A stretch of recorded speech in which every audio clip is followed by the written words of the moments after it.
होलिकाष्टक का आरंभ होली से 8 दिन पहले होता है और इसका समापन होलिका दहन के साथ माना जाता है। इस अवधि में विवाह, गृह प्रवेश, मुंडन, नया व्यवसाय शुरू करना या कोई बड़ा शुभ निर्णय लेना वर्जित माना जाता है। धार्मिक मान्यताओं के अनुसार इन दिनों नकारात्मक शक्तियाँ अधिक प्रभावी रहती हैं, इसलिए धैर्य, साधना और संयम बरतने की सलाह दी जाती है। फागुन मास 2026 का आरंभ 2 फरवरी से हो रहा है और इस महीने में महाशिवरात्रि और होली जैसे बड़े बड़े त्यौहार आते हैं, जिनका लोग बेसब्री से इंतजार करते हैं।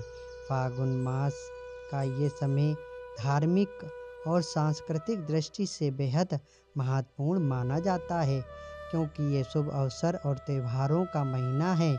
इस दौरान लोग अपने जीवन में सकारात्मक बदलाव और उत्सव की तैयारियों में व्यस्त रहते हैं।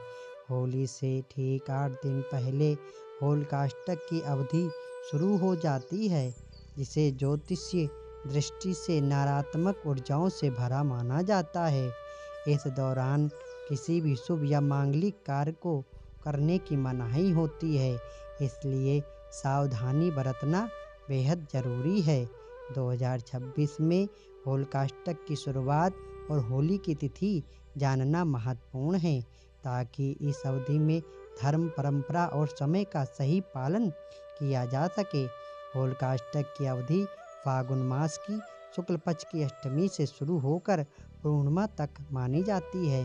साल 2026 में ये 24 फरवरी से शुरू हो रहे हैं और होलिका दहन के साथ 3 मार्च को समाप्त होंगे।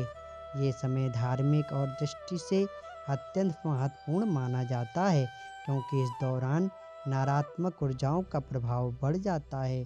बसंत पंचमी से होली के त्यौहार की शुरुआत हो जाती है और इस अवसर पर बाबा महाकाल को विशेष रूप से गुलाल अर्पित किया जाता है। कई जगहों पर इस दिन होली का डंडा भी गाड़ा जाता है, जो परंपरा का हिस्सा है। शास्त्रों के अनुसार होलिकाष्टक के दौरान कई शुभ और मांगलिक कार्यों को परहेज करना चाहिए। इसमें 16 संस्कार शामिल हैं, जैसे नामकरण संस्कार, जनेऊ संस्कार, गृह प्रवेश और विवाह संस्कार।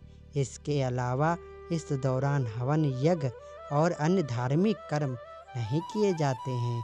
विशेष रूप से जिन लड़कियों की नई शादी हुई होती है, उन्हें इस अवधि में अपने मायके में ही रहना चाहिए। इस दौरान किसी भी अनजान व्यक्ति से दी गई वस्तु या भोजन का सेवन नहीं करना चाहिए, क्योंकि नकारात्मक ऊर्जा अधिक सक्रिय होती है। इस समय सतर्कता और संयम बनाए रखना अत्यंत आवश्यक माना जाता है। होलिकाष्टक के दौरान कुछ विशेष कार्यों को करना शुभ माना जाता है। इस अवधि में दान करना अत्यंत फलदायी होता है, विशेष रूप से अन्य धन और ज़रूरतमंदों को अन्य आवश्यक वस्तुएं देना लाभकारी माना जाता है। ऐसा करने से घर में सुख समृद्धि बढ़ती है और जीवन में सकारात्मक ऊर्जा का संचार होता है। इसके अलावा पूजा और ध्यान के दौरान हनुमान चालीसा और महामृत्युंजय मंत्र का सच्चे मन से जप करना विशेष फलदायी होता है। इन साधनों से न केवल जीवन में आ रहे दुख और संकट कम होते हैं, बल्कि हनुमान जी की कृपा भी प्राप्त होती है। होलिकाष्टक के दौरान इन कार्यों को करने से मानसिक शांति, स्वास्थ्य और पारिवारिक जीवन में संतुलन बढ़ता है। होलिकाष्टक की उत्पत्ति पौराणिक कथा से जुड़ी है। राक्षस राजा हिरण्यकश्यप स्वयं को भगवान मानता था और अपने विष्णु भक्त पुत्र प्रहलाद को अपने अधीन करने के लिए 8 दिन तक घोर यातनाएं देता रहा। इस 8 दिवसीय कठिन और अशुभ अवधि को होलिकाष्टक कहा गया है। इसे नकारात्मक ऊर्जाओं से भरा समय माना जाता है, इसलिए इस अवधि में विशेष सावधानी बरतने की सलाह दी जाती है। होलिकाष्टक 8 दिनों की ऐसी अवधि है जिसमें कुछ विशेष कार्यों को करना वर्जित माना जाता है, जबकि पूजा पाठ और ध्यान करना शुभ होता है।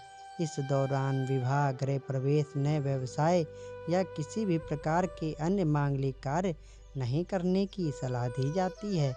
ऐसा माना जाता है कि इन दिनों नकारात्मक ऊर्जाएं अपने चरम पर होती हैं, जिससे शुभ कार्यों में बाधाएं आ सकती हैं और इच्छित परिणाम नहीं मिल पाते हैं। राधे राधे।